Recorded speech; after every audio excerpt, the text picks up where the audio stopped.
How to install Git in Visual Studio. So first you will need to open up Visual Studio and load your project. And then you want to go to Tools and then scroll down and click on Get Tools and Features. In the latest version, it's the top at the beginning. You can click on it and this should open up the Visual Studio installer.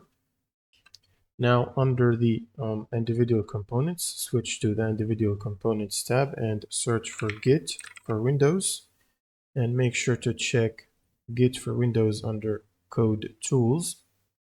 And once you've selected it, just click on the Modify button, which will ask you for admin privileges. And this should start downloading and installing the Git for Windows. Just keep in mind that this will require you to close the Visual Studio so it can continue the installation.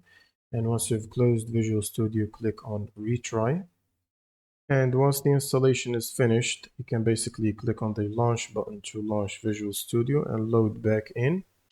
Now you can go to Extensions, manage Extensions, and optionally you can install an extension for GitHub for Visual Studio. And then you can basically start using Git, so you can open up the command line.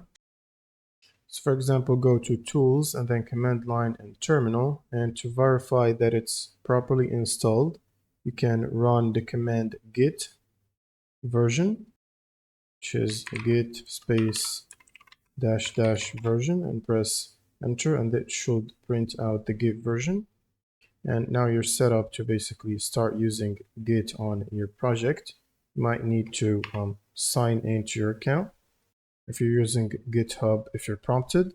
And that's pretty much it for this video.